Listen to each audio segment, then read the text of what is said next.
Niisiis, laevade pommitamine JavaFX-is.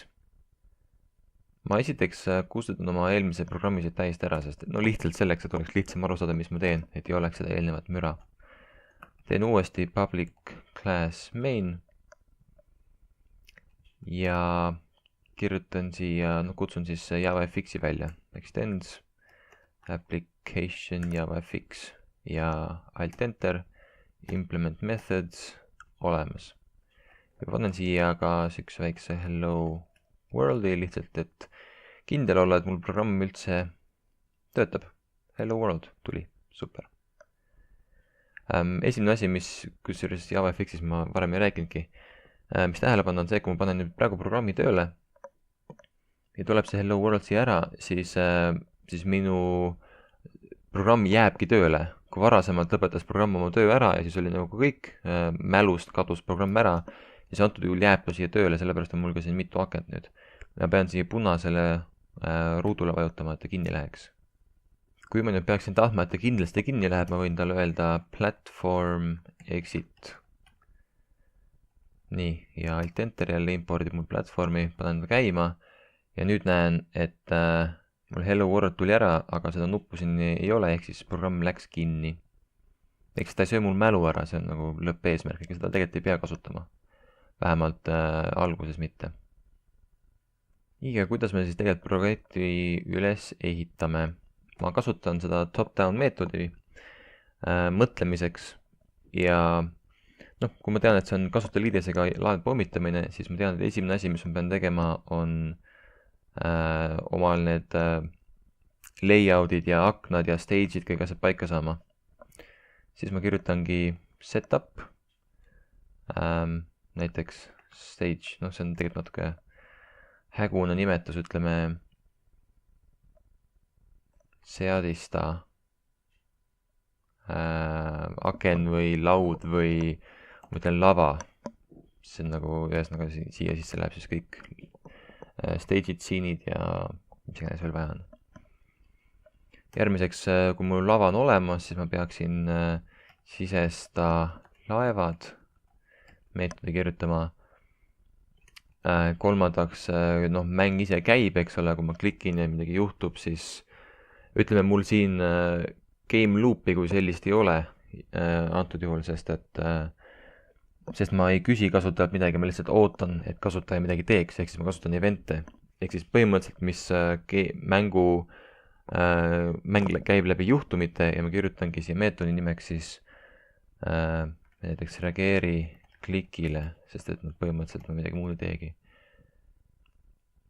Nii, ja üks seletus veel, et ma siia lõppu ei saa kirjutada mäng läbi, nagu me varasemalt tegime, sest JavaFX-i programm töötab natuke teistmoodi kui tavaline programm. Nimelt meil on mitu thread'i.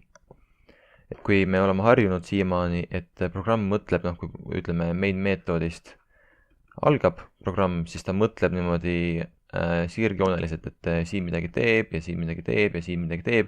Võib-olla on tsükkel vahepeal, siis ta nagu käib ringi, eks ole, võib-olla on if vahepeal, siis ta läheb nagu kahte suunda korraks, lõpuks läheb jälle kokku, niimoodi, eks ole. Kui meil nüüd JavaFX tuleb mängu, siis tegelikult on niimoodi, et meil ei ole mitte main, vaid on start esiteks ja kogu see loogika, mis meil programm on, käib ühe jutiga läbi, ta teeb kõik selle ühe jutiga läbi ja alles siis näitab meile akent. Ehk siis tuleb selline mõistemängu nagu thread, thread, mis on, kui olete kuulnud, et arvutiprotsess oli mingi 8 tuuma, eks ole, siis tähendab seda, et ta oskab teha 8 asja üheaegselt. Ja see ongi see, mis meil praegu siis nagu hakkab rolli mängima. Et alguses see kood käivitatakse, käib läbi ja siis hakkab alles JavaFX enda tööd tegema, ehk siis ta loob akna, loob selle sisse, ma ei tea, mis iganes sa joonistada sinna. Et see on nagu teine thread ja see tähendab seda, et ma ei saa seda mäng läbi meetodisse kirjutada, sest et ta käivitatakse kohe. Ehk siis, kogu jutu lühikokkuvõte on see, et sa mitte kuskil ei saa kasutada thread sleep'i, ma ei saagi nagu, programm ei jää koodis ootama. See ootamine toimub siis kasutajaliideses. Okei, lähme edasi, ma usun, et see saab hiljem selgemaks. Nii, ma kustun selle mäng läbi siis praegu ära. Lõpuks ta jõuab reageeri klikile sisse, et kui mäng on läbi, siis ta käivitatakse sealt seest. Nii, kommenteerin esiteks siis välja need meetodid ja hakkan kirjutama seadiste lava. See on siis alt-enter, tuletan meelde. Loob meile uue meetodi. See on täpselt sama asi, mis me juba varem rääkisime, nimelt i200 on ka täitsa olemas. Ehk siis kõige lihtsam variant on see, et ma lihtsalt kopin omale selle koodi siia sisse. Aga mul ei ole vaja ringe. Ja ma pean nüüd hunniku asju impordima, kusjuures ma ei kasuta mitte stack pane'i antud juhul, või ma tahan kasutada grid pane'i. Eks ole, grid pane on, kohe näitan, layout, ehk siis võimaldab mul ruudustikku ehitada. Nii, grid pane ei ole imporditud, alt-enter, siini peal ka alt-enter. Primary stage'i meil kusjuures ei olegi üldse. Nimelt, ta on siin start meetodi sees, aga ma seda kasutada tegelikult väga isegi ei taha. Mingit erinevust otseselt ei ole, mul lihtsalt meeldib, et mul on kõik need käsud on siin seadiste lava sees, et ma peaksin nagu midagi edasi andma. No muidu ma peaksin kirjutama primary stage siia ja siin vastu võtma ja blablabla. Tundub natuke mõttetu, ma parem teen stage, stage võrdub new stage. Natuke kehvad nimetused võib-olla, aga kuna ma tean, et mul rohkem neid niikuinii tule, siis ei ole nagu väga vahet. Nii, ja primary stage nimetan ümber stage'iks. Vopa. No mis nüüd täpselt juhtub? Stack on kehv nimi, ma ütlen talle hoopis laud. Nii, genereerin siis uue grid pane'i, panen selle siini sisse, siin läheb stage'i sisse siin ja siis stage lõpuks, stage on siis see aken, eks ole, panen selle käima. Panen programmi käima, vaatan, kas ta tuleb see aken ka ette. Tuleb ja noh, ma võin vaid oletada, et siin sees on olemas ka see grid, praegu seda näha pole. Ma teen laua suuremaks, ma ütlen, et ta on mingisugune 700 korda 700, vaatan, kas see on paras suurus. Mul läks vist ekraanist välja praegu, ma panen siis 600. Nii, see sobib. Nüüd üks asi, mis ma kindlasti tahan teha, on see, et kuna ma hakkan seda lauda kasutama, noh, ma sisestan sinna laevasid, kui klikitakse mängus, siis on see laud on see, kes reageerib.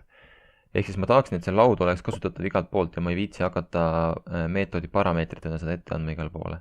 Seega ma võtan selle laua ja panen klassi külge selliselt. Ma põhimõtteliselt, see on nagu muutuja ikka, aga lihtsalt on nüüd otse klassi küljes. Ehk siis ma saan ligi sellele ükskõik mis meetodi seest. Ta on selline nagu laiema skoobiga muutuja siis.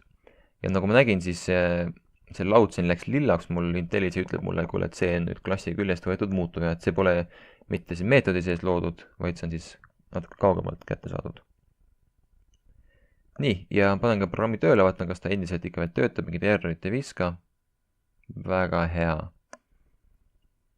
Kus juures nüüd, kui mul on JavaFixil see aken olemas ja ma vajutan siit kinni, siis tegelikult programm läheb ka kinni. Mul enam ei jää rippuma mällu mitte ühtegi asja. Nii, edasi. Mul on laud olemas, tal on grid. Ma peaksin nüüd siis sisestama laevad.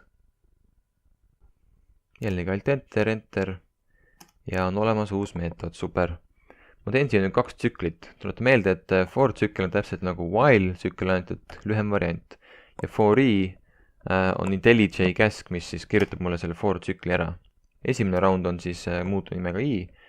Ja ma ütlen, et nüüd ma tahaksin teada, mis selle laua suurus on, eks ole. Ma tahan teha 9x9 griidi, aga selle asemel, et öelda, mis, no selle ma saate siia 9 kirjutada, ma ütlen siia laua pikkus. Ja selle laua pikkuse ma defineerin ka klassi küljes, siis on nagu lihtsam. Ja ma ütlen siin 9.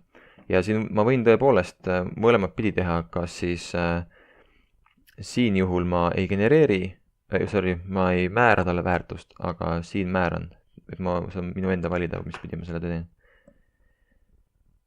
nii, mul on siis üks tsükkel olemas, panen ka teise tsükli ja miks ma teen kaks tsüklit, on jällegi sellepärast, et mul on ju maatriks, eks ole. Ma pean, maatriks endiselt veel tähendab, et mul on X ja Y koordinaadid, mul on nagu 2D laud, ongi nagu laevapommitamise laud. ja selleks, et nii X-i kui ka Y kasutada, mul on siis kaks tsüklit, mul X ja Y asemel praegu I ja J, või siis tegelikult teistpidi ütlema, võib-olla on J ja I hoopis. See veel selgub. Ja see on ka laua pikkus, ehk siis ma käin 9x9 korda praegu siit läbi. Panengi tegelikult kommentaari siia. Siia tulen 9x9 korda. See on loogiline või? Nii, ja mida ma siin siis teen? Et ma esiteks üldse prindin välja jälle, et siin ja vaatan, kui mitu korda ma reaalselt siia ka jõuan. Ja nägin konsoolist, et igastahes neid kordi on väga palju. Ma arvan, et see on siis 9x9 korda. Nii, ja mida ma igal positsioonil teha tahan? Ma tahan panna sinna mingisuguse ruudukese. Kusjuures grid kui selline, eks ole, tal ei ole suurust. Ma pean talle ütlema, et mis positsioonile ma tahan, et ma midagi tahan panna, siis ma ütlen talle, kuhu ma seda panen. Ja grid'i suurus, ma mõtlen nii ühe ruudu laius pikkus, kui ka kogu grid'i kogu pikkuse laius muutub siis vastavalt tema sisule. Sellepärast ma ei pea nagu eraldi muretsema selle pärast. Ja ma ütlengi, et ma loon uue rectangle'i. Ma praegu importisin automaatselt ka JavaFX'i shape'i, panen kindlasti tähele, mida te impordite. Ja laev, õigemini root, võrdub new rectangle. Nii. Ma ei pea seda tegema, aga mugavam on, kui ma ütlen kohe siia ära, kui suur on üks laev. Ja muidugi mõttekas oleks teha siis juba niimoodi, et ma ütlen laeva pikkus ja korda laeva pikkus. Seda muutub mul olemas ei ole, jällegi ma lähen siia ja loon selle ja ma ütlen, et ühe laeva pikkus. Ehk siis tegelikult nii pikkus kui ka kõrgus, kuna ma ju kasutan seda siin 2 korda. Siis ütleme pikslites, mis ta võiks olla, mingisugune 50 näiteks, vaatame, mis siis saab. Okei, ma olen selle uue ruudu loonud. Ma panen siis ta grid'i sisse. Ja vahepeal tuletan meelde, et meie mäng on siis, kõik laevad on meil 1x1. Ja me ei tea, me praegu tegime sükest näguga, et me isegi ei tea, palju meil neid laevasid kokkuvõttes laual tuleb. Nii. Meil on laud, eks ole, mis tuli siis siit klassi küljest. Ja ma kirjutan siia add. Ja kuna see on grid pane, laud on, eks ole, grid pane, siis ma ei pea eraldi ütlema get children, esiteks ma ütlen kohe add, see on siis grid pane'i omadus selline. Esiteks ma ütlen talle, mida ma panna tahan sinna sisse, root. Ja teiseks ma ütlen siis indeksid, mis tulp ja mis row ma seda panna tahan, ma ütlen talle I ja J, eriti vahet pole, mis järjekorras. I ja J võid ära ka vahetada, tulemus on ikka suht sama. Ja ma panen programmi käima. Ja voilà, mul on siin mingi asi, eks ole, ma täpselt ei saa aru. On see nüüd üks ruut või on see hunnik ruute. Kusjuures tegelikult ma mõtlen, ma ju ei pea siinile isegi ütlema, kui suur ta on, sest et nii või naa grid ja ka window. Okei, ma ikkagi pean. Fine. Las ta siis olla. Et nüüd kindlaks teha, et see on ruudustik, mis mul seal pildil on ja mitte lihtsalt üks ruut, mingi vigane, ma ei tea, mis põhjusel. Siis ma ütlen, et see ruut set, ma tahaks talle mingisugust piirjoont anda nüüd näiteks border, ei ole olemas. Outline, ei ole olemas. Ma siis lähen vaatan i200-st. Võtame joonistamine. Ja kas siin kuskil on kirjas, näed, asset stroke, läks meelest ära. Stroke. Millegipärast mul ei taha vihjata, et siuke asi olemas oleks. Aga ometi ma teen näideteen ka rectangle peal. Selge, proovime lihtsalt siis ära. Ma panen talle color näiteks white. Okei, ma selguse mõttes panen red. nii, impordin color, panen jälle mängu käima ja vaatan, et jep, mul on ikkagi ruudustik on siin olemas. Super. Kusjuures mul on siis järelikult vaja ka siin neid väärtusi muuta. Mis on laua pikkus? See on ju tegelikult väga lihtne, see on mul midagi nüüd valesti teinud. Nimelt ma olen natuke väärtused sassi jäänud. Ma muudan paar nimetust siin ümber, nimelt see laua pikkus ei ole ju mitte ühikutes lihtsalt, vaid on pikslites, eks ole.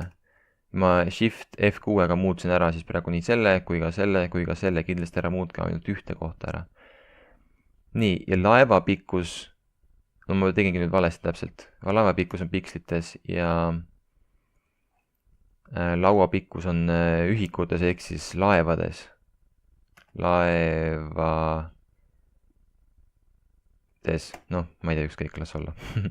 Ehk siis mul on 9 laeva on kõrvuti ja iga laev on 50 pikslit pikk. Nii. Ja kui ma tahan nüüd oma siini suurust teada, siis ma ütlen siia laua pikkus laevades korda laeva pikkus pikslites. Ma kopin selle ja pastin ka teist korda. Noh, ma võin ta muutuvesse ka salvestada, aga las ta praegu olla. Panen käima ja nüüd peaks mul olema täpselt õige suurus. Kusjuures stroke nähtavasti võtab ka oma ruumi, mul on ta praegu mingi 1 piksel vist. Ja mul näeb, mul viimased laevad lähevad siit välja. Aga savi, ma pärast võtame selle niikuinii ära, las ta siis olla. Nii, mul on, ma teen kõik praegu blue värvi, nagu meri. Sest kasutajale, ma muutsin stroke'i värvi hoopis, seda mul ei ole vaja. Ütlen hoopis, et root set, mitte color, vaid fill, color blue. Nii, nüüd on mul sinine meri siin, eks ole, need on kõik tegelikult ruudukesed. Jah, väga hea. Ja kuidas ma neil vahet teen, eks ole, kui ma nüüd klikkima peaks ühele ruudule, siis kuidas ma vahet teen, kas ta on meri või on ta laev. Sest ma ei taha seda kasutajale näidata, sinine on õige värv neile kõigile, aga ma tahan siiski programmaatiliselt vahet teha, kas tegu on tegelikult nüüd mere või laevaga. Ja ütleme siis, et ma esiteks, noh, täpselt nagu eelmine kord konsoolipõhises programmis ma genereerin randomi, korrutan ta näiteks 2 või ütleme 0, mis meil tookord oli see, ma isegi mäleta. Ma korrutame 1,3-ga. Kuna ta on 0-st 1-ni ja nüüd ma kirjutan siia, et ma castin ta intiks ja ma peaksin siis nüüd siia lõppu ka panema sulud, sulud niimoodi. Okei, ma natuke rutasin ette, ma seletan need uuesti üle. Math random genereerib 0-st 0,99999-ni ehk siis päris ühtet kunagi saavuta ja int castimine murrab koma maha, ta ei ümarda, ehk siis 0,5 ei muutu 9, vaid ikkagi 0-iks ja 0,9 muutub ka 0-iks. Ja kui ma korrutan selle math randomi 1,3-ga, siis on näiteks 0,9 muutub mingisuguseks 1, no ma ei tea, 8 näiteks. Siis kui ma 1,2 murran koma maha, siis ta on 1. Ja ma saan siis, rand on siis kas 1 või 0 alati, tänu siis sellele castimisele. Okei, lähemalt saate lugeda i200-st ka seda niikuinii. Kui mul on see random olemas, ma saan siis öelda, et if rand võrdub 1, siis tee midagi ja vastasel juhul tee ka midagi, eks ole. Ja mis ma teha tahan, on see, et ma ütlen ruudule set id ja me hakkame id järgi siis määrama, kas ta on meri või ta on laev. Ma ütlen siin meri. Et kui sa oled 1, siis sa oled meri. Oota, ta on tõenäoliselt on ta, ei ta on ikkagi laev. Kui ma korrutan ta 1,3-ga, siis on loogilisem, et ühe puhul on ta laev. Ja siin on meri. Niisiis, set id, mis asi see id on, eks ole. id on põhimõtteliselt metainfo, see tähendab seda, et kasutajale seda ei kuvata mitte kuskil. Kasutaja ei saagi teada, mis see id on, aga mina oma programmis saan küll. Noh, ma võin küsida välja, root.get id käsuga ja ma saan teada, kas on meri või laev sinna salvestatud. Nii. Tundub, et mul on laevade sisestamisega ühel pool. Võin lühidalt seletan üle, siis laud, mis on meil grid, sisest on ruute täis. Ja root on siis rectangle, mis on värvitud ja millel on mingisugune ID pandud vastavalt siis randomile. Võtan järgmise, reageeri klikile. Loon ka siia meetoodi. Ja põhimõtteliselt, mis ma siin teen, on ma võtan jälle laua ja tuletan meelde, et see laud on ikka see sama, mis on, tuleb siis meil klassi küljest. Ja ütlen talle, et on click, on mouse clicked ja semikoolon lõppu. Õigemini mitte get, vaid set. Kui ma võtan getiga, siis ma saan teada, mis meetod tal on, aga ma tahan määrata meetoodi, mis käivitub juhul, kui klikitakse lauale. Nii. Iga kord, kui on mingisugune event, ehk siis kas on mouse clicked või mouse moved või keyboard, mingisugune nupuvajutus, on alati event esimeseks parameetriks, mida ma kasutada saan. Ja ma kasutan siis seda noole funktsiooni, loogilised sulud, ja siia sisse ma saan nüüd kirjutada, mis siis juhtub, kui klikitakse. Ma hakkan siin, natuke vale asi, hakkan siin printima esiteks klikk, et näha, mis toimub, kas see klikk töötab, klikk, jep, tuleb konsool ilusasti välja, väga hea. Aga mis ma tegelikult teha tahan, on siis teada saada, kelle peale üldse klikiti. Kusjuures, kui ma prindin praegu selle eventi välja hoopis, siis tuleb siin igasugust, klikin ühe korra ja tuleb välja, tuleb iga segapudru, aga mis ma tahtsin näidata on see, et see event muutuja mul siin on reaalselt mingisugune väärtuste kogum. Ehk siis ta ütleb mulle, kus kohas see pärit on, ta on mingisuguse grid'i pealt pärit ja igasugused parameetrid, mida tavaliselt vaja pole, aga see on selline asi nagu target, et ütleb tõesti, et see rectangle on see, kes klikiga pihta sai. Ja selle rectangle'i ID on meri, tema positsioon on siin, laiused, kõrgused, värv, kõik info, mis me talle määranud oleme, on siin kuskil sees peidus. Selle eventi kohta on isegi tüüp, et mis asi juhtus täpsemalt ja isegi koordinaadid, kuhu see hiir klikiti, on see vist või? Kuskil ta kindlasti kätte saab igastahes. Ja hunnik igasugust huvitavat infot. Aga mida meil vaja teada on siis see target, eks ole, et see rectangle on meil kätte vaja saada. Seega ma ütlen, et esiteks mul on küsin event, get, target, süüke meetod on olemas. Tema saab selle rectangle kätte, aga muidugi me peame selle muutujasse salvestama ja ma ütlen talle, et root võrdub. See on punane, sest mul pole root olemas, sealjuures ütlen selle ka üle, et meie scope, antud juhul, scope tähendab siis, et kuhu maale need muutujad ulatuvad, siis meie scope on praegu see meetod, ehk siis see root, mis meil siin on, ja see root, mis on siin, ei ulatu siit läbi, eks ole. Et need ruudud siin on kõik identsed, kuna nad on selle ühe meetoodi sees, aga see ruut siia ei laiene. Okay. Seega ma kirjutan siia rectangle ja mis see tähendab on see, et ma loon uue muutunimega root, kuhu sisse ma salvestan siis selle getTargeti tulemuse. Ta praegu vingub mu kallal, sest et getTarget on küll kasulik meetod seda kätte saada, millele iganes klikiti, aga tema ei tea, mis tüüpi objekt sealt vastu tuleb. Seega ma pean talle garanteerima, et jah, mina tean, mis ma teen. Rectangle. See on ka täpselt nagu siin all oli see intide castimine, ma castin selle rectangle'iks. Isegi kui tuleb mingi circle või asi, ma üritan selle rectangle'iks castida, kusjuures sellel puhul tuleb siis tegelikult error üldse välja. Aga see ongi nagu kindluse mõttes, et kui tuleb error, siis ma tean, kus kohas see tuli. See tuli siin, mitte hiljem kuskil välja. Anyway, edasi minnes, kui see klikk on ära olnud, siis, ja ma olen ruudu kätte saanud selle rectangle'i, ehk siis selle, nüüd ma tahan teada saada, kas ta on laev või ta on meri. Ja ma ütlen, salvestan tulemuse string mis ma talle ütlen, type, ma hakkan inglise keeles lambist rääkima. Eesti keeles siis tüüp võrdub root.getID, see on sama meetod, mis ma juba enne rääkisin.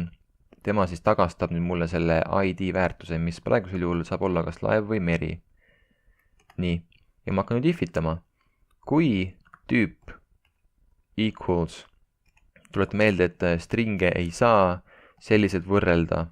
Ta võrdleb antud juhul, kas see meri ja tüüp on sama tüüpi väärtused, eks kui nad on stringid, siis see vastab, et võrdlus on tõene. Equals on see, mis meil vaja on, ja ma küsin, kas sa oled meri. Equals on õige meetod. Kui kasutaja klikkis mere peale, siis ma tahan, et ta saaks sellest teada, eks ole, nii-öelda mõnes mängus vanasti käis mingisugune, käis pauk või lained või midagi liikus, siis ma siin praegu määran lihtsalt, et root.setFill ja mitte kui enne oli blue, siis ma panen nüüd dark blue. Ja ma võin kohe mängu käima ka panna, vaata, kas see asi kuidagi töötab ka. Klikin siia, ei tööta, siin töötas. Ehk siis, kui praegu ei tööta, siis järelikult on tegu laevaga. Okei, kirjutan edasi. Else if tüüp equals, kirjutasin valesti, equals, equals, nii, sai lõpuks. Laev, siis ma tahan kahte asja teha. Esiteks ma ütlen, et root set fill color red, ehk siis sai pihta. Ja teise asjana ma muudan tal ID ära, root set ID, ja nüüd on ID-ks näiteks põhjas. Kuna tegu on stringidega, siis on täpitähed okeid. Ainult stringides on täpitähed okeid, ükskõik kus mujal koodis ei tohi olla täpitähti. Nii, ja panen jälle tööle, vaatan jälle, kas ta töötab. Soovitan võimalikult tihti oma programmi tööle panna. Nii, iga klikk mõjub küll, see on selge, aga sain ühe laeva kätte, sain teise laeva kätte. Opa, nüüd tuli päris palju neid. Töötab, ühesõnaga. Meil on põhimõtteliselt mäng hakkab isegi valmis sama vaikselt juba.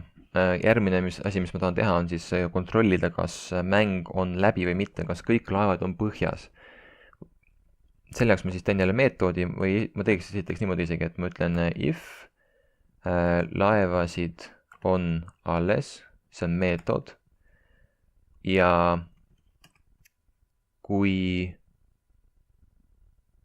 õigemini, kui ei ole alles, ma pean siia hüüumärgi ette, kui laevasi enam ei ole alles ja ma soovitan kõik nimetused teha jaatavas vormis, see on niisugune tava, mis programmeerimismaailmas on, nii on lihtsam aru saada, mis toimub.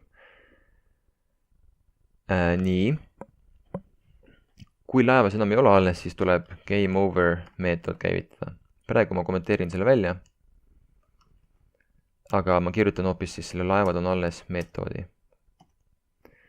Ja ta peaks tagastama booleani, kuna ta on if'i sees. IntelliJ on nii tark, et tegi meile selle ette ära. Väga hea. Ja kuidas ma siis teada saan, kusjuures ma tagastan true ja kohe selgub ka miks. Ja mis mul siis vaja teha on täpselt nagu eelmises mängus meil oli massiiv, õigemini matrix, ja me käisime iga koha läbi ja küsisime, kas sa oled laev, kas sa oled laev, kas sa oled laev, ja kui ta ühe laeva leidis, ta returnis kohe true, ma ikkagi tegin valepidi, see peaks ikkagi false olema.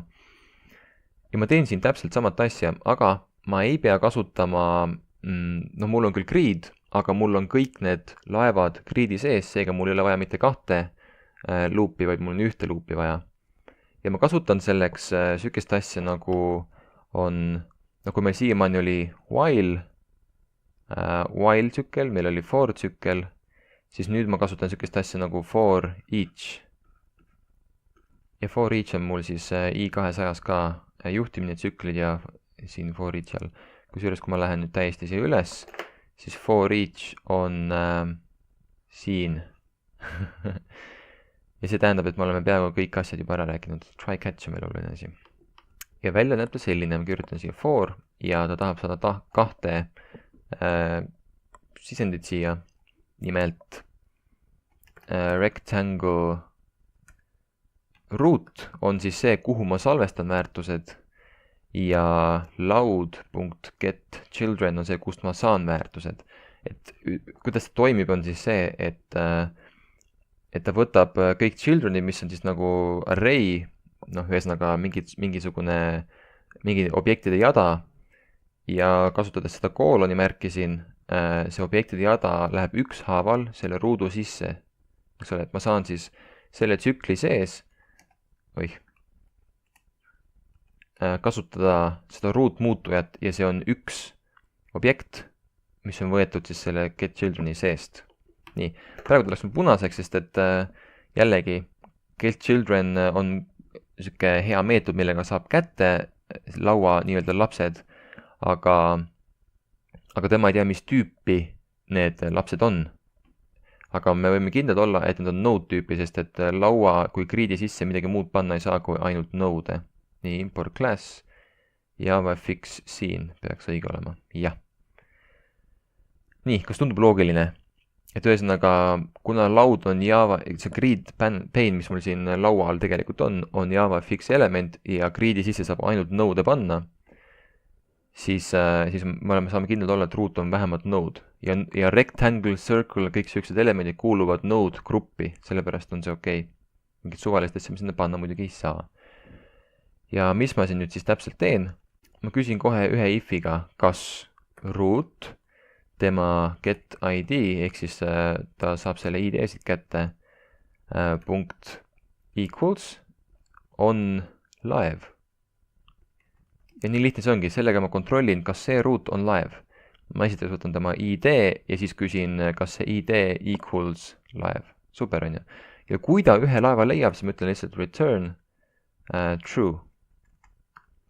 Ehk siis see meetod vastab jah küsimusele laevasid on alles, kui on vähemalt üks laev alles. Ja tõepoolest, nii kui ta siia return'i juurde jõuab, siis läheb kogu meetod läheb kinni ja see tsükkel, isi kui ta on alles poole laua peal, siis ta edasi ei tee, meil polegi vaja. See on väga hea. Nii, ja ma kirjutan ma esiteks panen programmi käima ja vaatan, kas ta üldse kompileerub, ehk siis nagu syntaksi erroreid ei ole ja ma saan ise klikkida, mis on väga hea. Praegu mängu lõpuni ei tee, aga ma kirjutan küll game over'i meetodi. Ja seda võib muidugi igat moodi teha, kõige lihtsam variant on, ma ütlen lihtsalt konsooli game over, aga see on ju JavaFixi programm. See on siis vähe mõttetu. Ma ütlen äkki hoopis, et näiteks teen uue stage'i, game over stage võrdub new stage.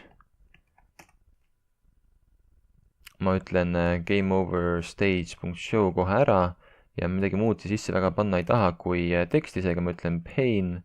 Tegelikult on lihtsam stack pane, sest et stack pane'i puhul joondub kõik kohe keskele. Ütleme siis stack võrdub new stack pane. Ja mul on nüüd veel viimaseks vaja ka, näiteks ongi viimane igastahes, mul on labelit vaja. Game over võrdub new label ja tema pealkirjaks on võitsid. Nii. Nüüd ma tahaksin selle stacki sisse panna selle labeli, add label, go. Ja ma tahaksin, mul on siin veel puudu, ma mõtlesin, mis värk on. Siin võrdub new siin. Ja siin sisse ma panen siis stack layout'i ja stage'i külge, mis käest nüüd oligi, set siin vist, panen siini. Ühesõnaga ma tegin täpselt sama protsessi ära, mis meil juba on olemas seadiste laevad meetodis, aga lihtsalt eraldi. Et juhul kui mäng saab läbi, siis tuleb uus aken ette. Selleks, et testida, ma võtan laevade pikkust kõvasti vähemaks. Ma teen, et see on näiteks 4x4. Panen mängu käima ja hakkan klikkima meri, laev, meri, laev. Opa, mäng sai läbi, eks ole, tuli uus aken. Ta võiks natuke suurem olla, aga tuli teada, et ma võitsin. Kusjuures neid tuli vist mitu tükki, sest et mäng ise kinni ei läinud, eks ole. Ma saan veel klikkida ja iga kord on see vastus true. Seega, nimelt iga kord, kui ma klikin, siis see reageeri klikile meetod ikkagi töötab ja ta küsib uuesti, et kas mäng on läbi, jah, mäng on läbi, game over käivitatakse uuesti. Teeme siis paar muudatust. Esiteks, et see võitsid tiitel oleks natuke suurem. Kus mul see on game over, siin ütleme, et ta oleks mingisugune 300 korda 150. Aga teine asi, mis on nagu hädavajalik, on see, et see mäng siis kaoks tagant ära, et ma ei saaks seda uuesti klikkida ja uuesti võita, see on natuke imelik. Jah, tegelikult päris mitmeid variante on siis selle tegemiseks, aga teeme niimoodi, et ma salvestan ära selle stage'i, mis meil siin on. Ma salvestan selle hoopis klassi külge, et ma saaksin seda hiljem kinni panna. Esiteks ma muudan selle nime ära, et ta ei oleks nii hägune. Ma ütlen, et selle nimi on main game stage. Siis on nagu selge. Kustutan selle siit ära ja lähen siia üles, ütlen siis stage, main game stage ja semikolon, sest et ma tema sisu, et millest sa koosned, ütlen siin hiljem, eks ole, siin samas, et mul ei ole vaja teda seal üleval defineerida. Nii, ja kui mäng saab läbi, kus see game over nüüd on, siis ma ütlen siin, et main game stage.close. Okei, proovime ära. 1, 2, 3, 4, 1, 2, 3, 4, 1, 2, 3, 4, 1. Ja nägid, kadus aken ära, tuli uus aken, võitsid, mäng on läbi, võin kinni panna. Ja mäng ongi valmis. Ma nüüd läheb nagu boonuseks, teeks sellise asja, et mul on Java harjutuse teema 2 all on süke piraadi PNG, süke pilt, et paneks siis selle mängu sisse, et see oleks nagu, seletame läbi, kuidas pilte kasutada. Nii, panen siis download, õigemini save image as, ma ei tea, kus ma selle pildi sain, sest et siin on mingid triibud peal, ma arvan, et võib-olla isegi ei ole õigust seda kasutada. Nii, lähen oma projekti kausta, salvestan nüüd läks juba mööda. Laev pommitamine. Source kataloogi, ma teen siia uue, ma panen siia samma praegu vahetele. Ja mängus on mul 2 asja vaja teha. Ma salvestan selle pildi nüüd siia klassi külge, sest et kuna ma tahan seda korduvalt kasutada, mul ei ole mõtet seda pilti iga kord uuesti laadida. Et sul on võimalus nagu mälu säästa, kui sa ühte pilti laed ühe korra sisse ja kasutad mitmes kohas, selle asemel, et iga kord uuesti sisse lugeda. Nii, siin ütlen image ja alt enter jällegi JavaFX siin image, väga hea. Laeva pilt, pilt võrdub new image ja ma saan nüüd siia path'i öelda on pirate.png. Kas see läheb läbi või? Oih, ma kasutasin valesid sulgusid. Ühekordsed sulud on kusjuures mitte stringi, vaid characteri omadus. Nii. Kahjuks see päris nii lihtne ei ole, et ma saaks seda image'i kohe kasutada. Ma pean ütlema hoopis image pattern. Loon image pattern objekti. Laeva muster võrdub new image pattern, pattern ja anna talle ette siis laeva pildi. See on nüüd siis selleks, et image pattern ongi vaid selleks vajalik, et ma saaksin seda kuskil reaalselt kasutada.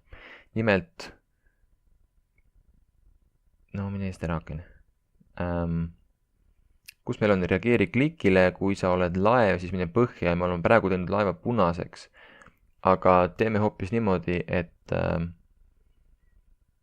ma ütlen talle laeva muster ette. Mul rohkem midagi tegema ei peagi. Ehk siis set fill võtab ka pildi mustreid vastu. Panen aga käima ja vaatan, kas töötab ka. Tuligi läbi. On ikka jamps, et taust, mäng sai läbi.